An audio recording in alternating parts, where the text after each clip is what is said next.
evening and welcome back to another edition of the Beaver Sports Show. I'm Jenna Lade. I'm Geoff Lowe. And I'm Jake McGrady. And we're going to start this episode off with a recap of last week's game against Utah.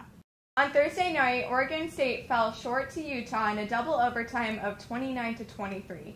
The first quarter was pretty low scoring, only with field goals, putting Utah ahead at 6-0. In the second quarter, Oregon State gained 2 field goals, putting us at halftime at 6-6. In the third quarter, once again, another field goal for Utah. Late in the third, Mannion hit Victor Bolin with a 52-yard pass, but Oregon State's drive stalled on the 34-yard line after an attempt on 4th and 4. Finally, in the fourth quarter, things really started to heat up. Sean Mannion, shown here, threw an outstanding pass to Jordan Billman for a 72-yard touchdown. In response, later in the fourth, Devontae Booker scored from 1 yard out, putting Utah back in the lead at 16-3.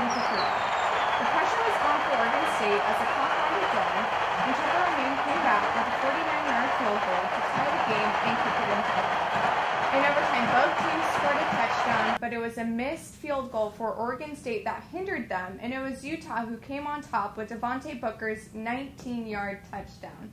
What's really important to note is that Oregon State had 2 injuries in this game, one being Storm Woods and one Richard Mullaney. Storm Woods suffered from a knee injury, and Richard Mullaney with his elbow.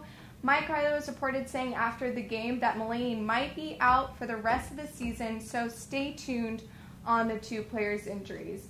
And next up, we have Katie Beasley with her segment, Fan of the Week, with Greg and Eric.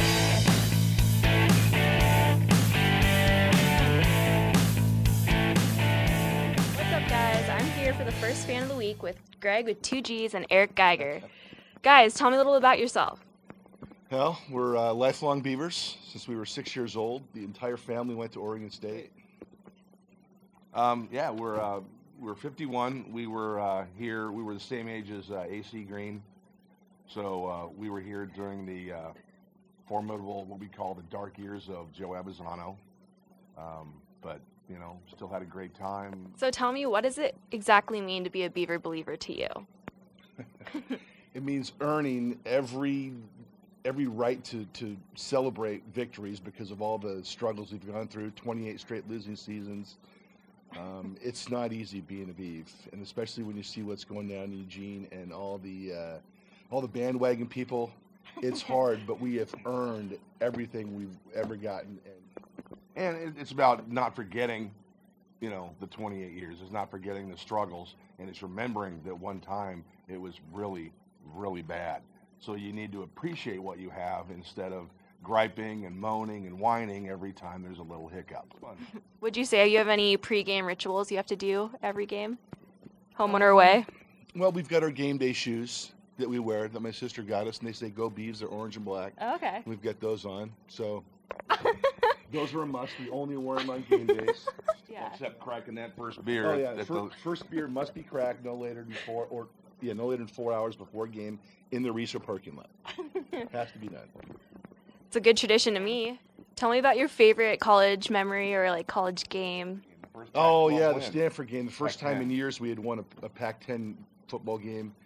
We tore the goalpost down. Some of it ended up at the Fiji House. It was taken all over campus. You tore the goalpost down? We tore down the goalpost in the Valley Center end zone. That thing came down hard, and the uprights were removed from the stadium up over the old student section. Oh, my gosh. When it was just the berm. At one point, there were about 30 people up on it. It was a beautiful picture of the barometer. This got the goalpost starting to come down. Oh, my gosh. Awesome. Were you on that goalpost? I was the first guy to get there, but I couldn't jump up, and nobody would lift me. So in the barometer picture, I am there in the front, but I couldn't get up. So tell me about your previous role on Oregon Live. Well, a guy that we knew that was working for the OSAA, he knew a guy on Oregon Live, and he said, do you know anyone that would want to do a fan blog on a weekly basis for Oregon State? And he said, I know exactly the 2 perfect guys. That was it. We got to do a weekly, it was almost like a column. Yeah. And we pretty much had free reign to talk about anything we wanted, which was Beavers are good, Ducks are bad, and everything in between. And it was a great 2 years. After that, they asked us to do a daily blog, which we didn't have the time to do, unfortunately. And my sister works for Nike, and we call ourselves Agents Orange for the article. And this guy came up to her one day, and he goes, "Oh, have you heard about Agents Orange?" And she says, "Yeah." He goes, "The article that they do?" And she goes, "Yeah." And he goes, "Do you know them?" And she's like, "Yeah, they're my brothers." He's like, "Oh my God, they're like famous." And she's like, "Oh my God." Speaking of family, how does your passion for the Beavers affect your family, friends, or spouses? Our best friends and our closest family are all Beavs. Uh-huh. We do have some friends from high school that are Ducks, and they're the bad kind of Ducks, so knock it off. Our stepmom is the only Duck in the family, and we'll show up for Thanksgiving, and she'll just look at us and go, quack, quack, quack, quack. Yeah, but it doesn't help that because it's close to Civil War time, when we show up at Thanksgiving, we're all in orange and black. The whole family. She's Yeah. the only one that's not, so. Okay, you brought some things here. What can you tell me about this? Well, this is a Napa football that I got, and we were doing a job for Joey Harrington when he was building a house out of Black Butte. And my boss took this ball, and he got it signed by Joey, but he wrote "Go Beavs" or "Go Ducks" over the Beaver logo, and then wrote "There's nothing civil about it." So when they rebuilt Research Stadium, I took the football and I found Jonathan Smith, told him the story, and he said, "Give me that football." So he signed Jonathan Smith over the Duck logo or over here, and then wrote "Go Beavs" over here. So. And running a cribbage board, we play a lot of cribbage for money. At one point, he owed me like $140. Thank you. And so we got the Beaver logo here, member of Beaver Nation, and then it says, "I bleed orange and black." And our brother-in-law, Ken Ellis, had a buddy at Woodburn make this for us. So he dedicated it on the backside, which I think is really cool, too. And there's a little hidden story about that, but we don't need to tell it right now. For sure. No. Well, thank you both for your time, and it's back to you guys at the studio. Thank you, Katie. And now it's time for my favorite game, hashtag that. So, first hashtag is the Kentucky basketball team had their inter-squad scrimmage, and none other than Drake decided to join in on the warm-ups. He wore the warm-up clothing, did all that, went in for a three-point shot, and airballed it. So, guys, give a hashtag for Drake's basketball skills. Hashtag let it go. Drake, you will never be an athlete. You're a rapper. Stick to rapping. You cannot play basketball. All right. Hashtag let it go. Hey, honestly, The bad boy beef strikes. love Drake, but I'm with it. Okay, Jake, go All ahead. right. Well, hashtag started from the bottom, now we air.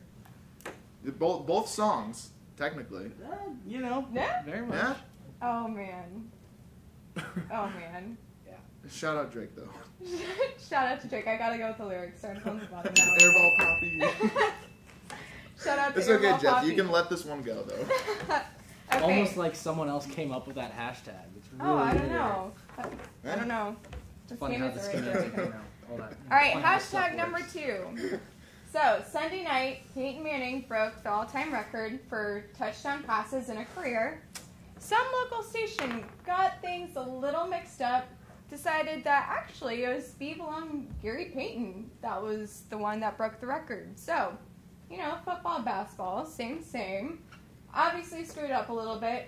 Have a hashtag for what the heck that person was thinking, honestly.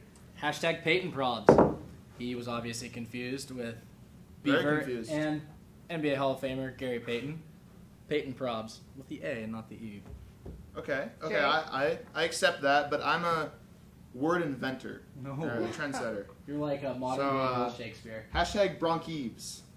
Half Bronco, half Beaver. Peyton Manning, Gary Payton, blended into This one. is one of those situations where you laugh at your own joke. This is like one of those situations where I don't really have any words. So, Broncheves. faint props for the win. Peyton Probs. Broncheves forever. All right, tied 1-1. This is a tiebreaker right here, you guys. Okay. See if Really Peyton's important. creative. All right, so today the Trailblazers practice at the Colorado campus for the game against the Nuggets, and the official Twitter of the Colorado student section tweeted, also, Rip City is a stupid name. What? Like, honestly, first of all, college, NBA, two completely different things. Mhm.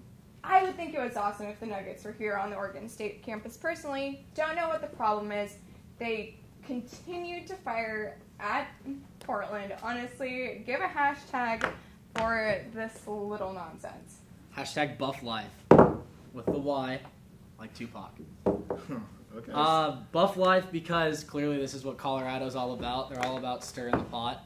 And, yeah, very disrespectful, I'd say. Very. That's coming from somebody from L.A. Do you flag that tweet as Self-proclaimed inappropriate? disrespectful. I would not flag it as inappropriate. Let's not get carried away here. People get a little too upset with words these days. Flag it as spam. We can Anyway. flag it Alright, as spam. Jake, let's hear yours. I'm gonna hit it with the hashtag #BuffBuffPass. Did you hit it first like Ray J? I'm gonna go. You know, we all know what the legality in Colorado. So whoever's you know what? running that Twitter, also hashtag Rip City because we're just better. I was going to say, honestly, I was kind of leaning towards Buff Life, but that hashtag Rip City at the end kind of Yes. got it for me. That's just Jake? bias against me not being from Portland. Hashtag sorry. #1. Take that. Screenshot this. Jake Next for the to Jeff's W. face. Jake for the W. Congrats on the win, Jake. I had a chance to talk to some tailgaters before the game on Thursday. Let's see how it went. So, there's a lot of people here. Do you guys do tailgaters here a lot? Oh yeah, every game. Every game, nice. It looks like a pretty good space for some tailgaters. Absolutely. Do you guys do anything besides pea shoot here? Yeah, we get drunk a lot. Who are we playing tonight? Do you guys know? Utah. What's their mascot? Do you guys know their mascot? I have no idea. A unicorn. It is not a unicorn, unfortunately. That would be pretty awesome. They are actually the Utah Utes. What's your favorite thing about football? Probably spending time with my sorority and getting to know other people. Yeah, just going out with everyone in the house and getting to know other people. That doesn't really have anything to do with football. It's a social event. Yeah, exactly. It's a social event. It's actually a sporting event, but that's close. Yeah, we make it a social. Do you guys name one football player on the team for me? Brandon Cooks. He doesn't go here anymore. Not anymore. He plays for the Saints. That makes me so sad. I don't know. It's your turn. I failed. All right, so who's your guys' favorite player on the team? See, I don't know. Number 38. Who is number 38?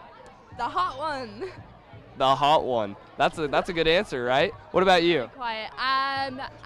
27. Is he hot as well? He is hot. He's as hotter well. than 38. He is. He is hotter? Yeah. Do you think the hotter they get, the lower the numbers it is? No. The hotter they get, the better they are. Have you I'm not. No. Is that a true fact? Is that scientifically proven? It is. This is like tailgate country, right? This is tailgate country. Corvallis is tailgate country, ladies and gentlemen. We should trademark that, right? Yeah. That would be awesome. Wait, that's such a good idea. Like, what's your favorite thing to do at a tailgater? Drink. Rage cage. Rage cage. What is rage cage? Okay, girls are really bad at it, but it's fun, okay? Girls are bad at it, guys are good. That's how the girls get drunk, right? You bounce the ball in the cup. I mean, like, okay, I'm embarrassing myself, but it's because of rage cage. So what's your guys' favorite, like, pregame ritual or, like, favorite thing you like to do besides drinking, like, a game Running or... down the streets yelling "Go Beavers" on the way to Racer. Like, I think my favorite is like after we all run down there, and I'm just so excited to wait in line for the stands, but I'm excited to go down there. You run in a full sprint? No, I don't run that well. So it's more like jogging and like people being like, "Don't run." So you're, like, yogging to the stadium? Sure, if that's a term. It's French for jogging. Okay. I tailgate a lot, I'd say. I tailgate a lot of things. Tailgate a lot of things other than Beaver games? Yeah, sometimes things happen that, it's just like, oh, I need to tailgate before this. Eat some meat, drink some beer. It's good. Can you give us some examples, please? Some examples. Sometimes when you're going to church, and then sometimes when you're just like going out to your classes, you got to tailgate, man. Do you think you tailgate harder for Beaver games or church between the two? I'd say Beaver games. 1, 2, 3. Go! This is so embarrassing. Okay. 3. Go Beavs! Thank you, Riley. And now it's time to talk about Saturday's game against Stanford. So, what do you guys think is the most important thing for Oregon State to do to win this game on Saturday? Beavers have to stop the run. They got gouged by Utah. Utah took them for over 200 plus. You're not going to win football games like that. Have to stop the run and, hold Stanford to field goals inside the red zone, I'd say. Right. limit them from scoring touchdowns. Jake, what do you think? I'm going to agree with you. The O-line, Stanford's O-line has struggled immensely this whole year, and their offense too. This is, like you said earlier, this is not the Stanford team that anyone's Stanford used to. It's kind of an off year for Stanford. It is. They're not quite back to being Stanford. Their loss to Arizona State was their first half shutout in like 87 games. So like since like 2003. That's pretty remarkable considering it is. Stanford had some bad teams for a long time. Their nose tackle David Perry may be out as well, so that's going to be huge. But O-line, Montgomery's going to run like crazy.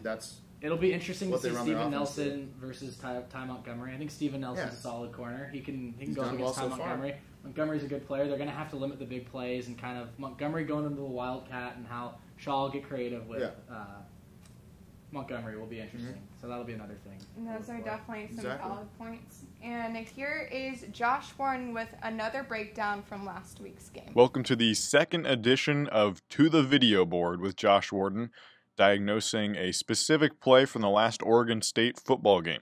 In this clip, Utah is facing a 2nd and 19 early in the second quarter with the score 6-0 in favor of the Utes. The Beavers could really use a momentum swing here. Now, normally for this segment, we'll diagnose the play and then watch it all unfold, but just because of the absurdity of this one, we gotta just watch the whole thing and enjoy it. Here it is with the KBVR radio call from Matt Walton and myself. Thompson taking this one out of shotgun, fakes the handoff along the right. Beavers pressure again, pass. Oh, and it's picked off. Dylan Wynn gets it. It was bobbled, and the Beavers get the possession at the 35-yard line. And he's still running. He was down, but he's still running. Dylan Wynn, who with the pink mohawk. Celebrating his pink mohawk that he debuted for the Utah game. Yes, it's Dylan Wynn's interception. The Wynnception, if you will. You've seen the play, but let's take a closer look at exactly how it happened. Wynn is lined up as a defensive tackle, as is Bud Delva to Wynn's right. Delva and Wynn are the two quickest players off the line, and they fight off their blockers right away. Utah actually wants this to happen. It's a screenplay. Look at how 4 of the 5 offensive linemen are not blocking anybody, and they're heading upfield. However, also watch Delva hit quarterback Kendall Thompson as he releases. This causes Thompson to slightly underthrow his intended receiver, Drez Anderson. Anderson, one of the most dangerous players in the Pac-12, has to bend down to get the ball and lets the ball hit his chest rather than snagging it cleanly with his hands. Now back it up a bit and look at where Dylan Wynn is. He's at the 29-yard line, Anderson close to the 35, but Wynn doesn't quit on the play and he is rewarded greatly. It's worth one more watch.